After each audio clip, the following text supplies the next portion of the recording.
Hello friends, आज हम लोग बात करेंगे ट्रीटमेंट ऑफ फिस्टुला के बारे में, भगंदर के इलाज के बारे में।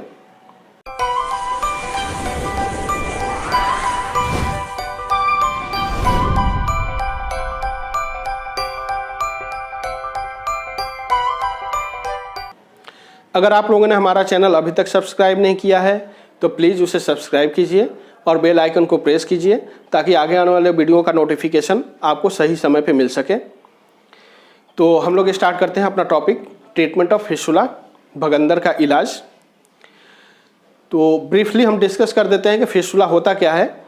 हालांकि इसके पहले वाली वीडियो में हम लोग फिस्टुला के टाइप्स और उसके कॉज के बारे में देख चुके हैं। बेल आइकन में दिख रहा होगा, अगर आप लोगों को फिस्टुला के बारे में जानना है तो बेल आइकन पे जाइए और फिस्टुला के टाइप और कॉजेस के बारे में आप लोग वो वीडियो देख सकते हैं।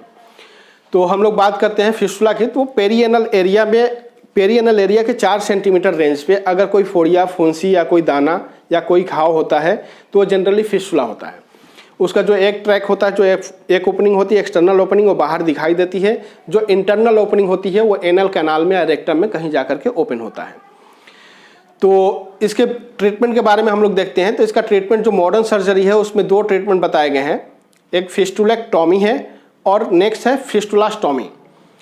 फिस्टुलेक्टॉमी जिसमें पूरा का पूरा ट्रैक काट कर ये निकालते हैं। फिस्टुलास्टॉमी जिसमें जो फिस्टुला ट्रैक है उसको लेड ओपन करते हैं, ओपन कर करके उसकी पैकिंग कर देते हैं। तो पहला देखते हैं हम लोग फिस्टुलेक्टॉमी। तो फिस्टुलेक्टॉमी में जो होता है, पेशेंट को सबसे पहले बुलाते हैं, बुलाने सर्जन उसको ओटी टेबल पे लेटाते हैं। लेटाने के बाद उसको लोकल एनेस्थीसिया या जनरल एनेस्थीसिया या स्पाइनल एनेस्थीसिया में उसको एनेस्थेसाइज करते हैं। और एनेस्थेसाइज करने के बाद उसके ट्रैक को प्रोब के थ्रू प्रोबिंग करते हैं और उसको निगोशिएट करते हैं। निगोशिएट करने के बाद स्पिंडल शेप में, अगर प्रोब यहाँ पे गया, ये जो ट्रैक है तो इसके चारों तरफ का जो एरिया ल्यूमेन जो है इसका स्पिंडल शेप में, इसको जैसे बांसुरी की कैनाल होती है उस टाइप से इसको चारों तरफ से काट करके उसको निकालते हैं। ठीक है, तो पूरा का पूरा जो ट्रैक होता है वो काट करके वो निकालते हैं और उसके बाद उसमें पैकिंग करते हैं। अब इसका ड्रॉबैक क्या है कि अगर ये लो एनल कैनाल है तो लो एनल कैनाल के पास अगर इसकी इंटरनल ओपनिंग जाती है तब तो पूरा का पूरा ट्रैक निकाल जाते हैं। लेकिन अगर हाई एनल कैनाल में जाकर के इंटरनल ओपनिंग ओपन हो रही है या रेक्टम में जाकर के ओपन हो रही है तो रेक्टम को कभी भी परफोरेट नहीं किया जा सकता है या एनल कैनाल को परफोरेट नहीं किया जा सकता है। अगर परफोरेट हो गया तो एक बाईपास बन जाएगा, फिर वो कभी हिल्ड अप नहीं होगा। तो इस वजह से जो मॉडर्न सर्जन होते हैं वो कभी भी रेक्टम को परफोरेट नहीं करते हैं। तो अगर हाई एनल फिस्टुला हुआ या एनोरेक्टल फिस्टुला हुआ तो उसका जो रूट कॉज है, जो कि उसका इंटरनल ओपनिंग है, जो कि रेक्टम में होगा या हाई एनल में होगा, वहाँ तक ये नहीं जाते हैं और लगभग 3/4 या हाफ ट्रैक जो होता है उसको काट करके ये निकालते हैं, जिसकी वजह से जो रूट होता है वो बचा का बचा रह जाता है, इंटरनल ओपनिंग बची की बची रह जाती है, जिससे रिकरेंस होते हैं, दोबारा फिस्टुला होने के चांसेस होते हैं। अब दूसरा हुआ फिस्टुलास्टॉमी। फिस्टुलास्टॉमी में क्या होता है, प्रोसेस सेम रहता है। पेशेंट को लेटाएंगे, एनेस्थेसाइज करेंगे, उसके बाद प्रोब डाल करके उस ट्रैक को निगोशिएट करेंगे। निगोशिएट करने के बाद उस ट्रैक को लेड ओपन करेंगे, इंसिजन लगाएंगे जिसमें कि ब्लेड से, सर्जिकल ब्लेड से उसको चीरा लगाएंगे और पूरा का पूरा जो ट्रैक है उसको ओपन कर देंगे। ओपन करने के बाद स्कूप के थ्रू इसको थोड़ा सा स्क्रैच करेंगे, साफ करेंगे, जिससे कि जो फाइब्रस टिश्यू है, जो डैमेज टिश्यू है वो हट जाए और उसके बाद फ्रेश टिश्यू इसमें दिखाई देने लगे। उसके बाद उसको गॉज पैकिंग करते हैं बीटाडीन से गॉज पैकिंग करके पेशेंट को भेज देते हैं। लेकिन पेशेंट को रोज हर दिन उसको डॉक्टर के पास आना होता है, उसकी ड्रेसिंग करानी होती है और इस पूरे प्रोसेस में ठीक होने में लगभग 20 दिन से 1 महीने का टाइम लगता है और तब तक पेशेंट को रोज हॉस्पिटल आने की जरूरत होती है। तो ये तो हुआ मॉडर्न सर्जरी। अब इसके जो ड्रॉबैक है, जैसा कि मैंने पहले ही बताया, एक रिकरेंस के ड्रॉबैक हैं। अगर हाई एनल या एनोरेक्टल फिस्टुला हुआ तो उसमें रिकरेंस के चांसेस लगभग 50 to 60% होते हैं। लो एनल फिस्टुला हुआ तो उसमें रिकरेंस के चांसेस थोड़े कम होते हैं। और दूसरा जो कॉम्प्लिकेशन है वो है इनकंटिनेंस का। इनकंटिनेंस बहुत ही बड़ा कॉम्प्लिकेशन है जिसकी वजह से लैट्रिन स्लीप करती है। होता क्या है कि अगर सर्जन उस ट्रैक को, फिस्टुला ट्रैक को ओपन किए या उसको एक्सरसाइज किए, जिसकी वजह से अगर स्फिंक्टर डैमेज हो गया तो स्फिंक्टर डैमेज होने की वजह से जो होता है वो लैट्रिन स्लीप करती है, इनकंटिनेंस की समस्या आती है। अगर पेशेंट कभी छींकता है, उसको खांसी आती है, तो उस समय लैट्रिन अपने आप स्लीप कर जाती है, जो कि बहुत बड़ा कॉम्प्लिकेशन होता है। इसकी वजह से और रिकरेंस की वजह से मॉडर्न सर्जरी लगभग इसमें उस टाइप से सक्सेसफुल नहीं है जिस टाइप से कि छारसूत्र सर्जरी है।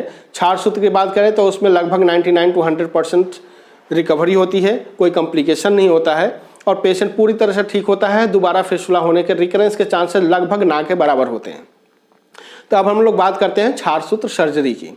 अब छार सूत्र सर्जरी की बात करते हैं तो छार सूत्र होता क्या है। छार सूत्र के बारे में पहले ही वीडियो मैंने बना करके अपलोड किया हुआ है, आई बटन में आप लोगों को दिख रहा होगा, वहां से प्रेस करके छार सूत्र के बारे में आप जान सकते हैं। छार सूत्र एक मेडिकेटेड थ्रेड होता है। जो पूरा प्रोसेस है लगभग मॉडर्न सर्जरी की तरह ही है। पेशेंट को बुलाते हैं, लोकल एनेस्थीसिया या स्पाइनल एनेस्थीसिया में उसको ओटी टेबल पे लेटाएंगे, लिथोट्रोमी पोजीशन में लेटाएंगे। उसके बाद फिस्टुलस ट्रैक को प्रोब के थ्रू नेगोशिएट करेंगे। एक फिंगर एनल कैनाल में डालेंगे और उसके इंटरनल ओपनिंग को नेगोशिएट करेंगे प्रोब के थ्रू।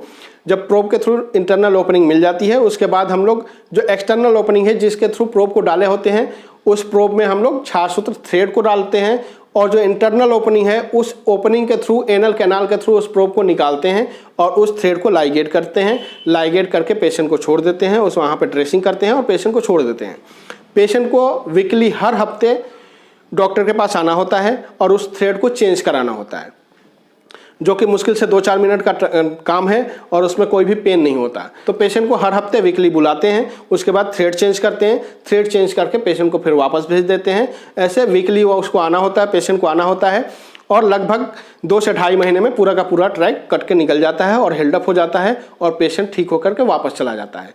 इस पूरे प्रोसेस में कोई कॉम्प्लिकेशन नहीं होता है और कोई रिकरेंस और इनकंटिनेंस के चांसेस नहीं होते हैं, जिस वजह से छार सूत्र थेरेपी जो होती है फिस्टुला और फिशर इन दोनों में लगभग पूरे के पूरे एनोरेक्टल डिजीजेज जितने भी हैं सारे में सक्सेसफुल है। ये जो इनकंटिनेंस और रिकरेंस के जो चांसेज हैं जो कि छार सूत्र में लगभग नहीं मिलते हैं, जिस वजह से छार सूत्र सर्जरी एनोरेक्टल डिजीजेज जो हैं इसमें सक्सेसफुल है।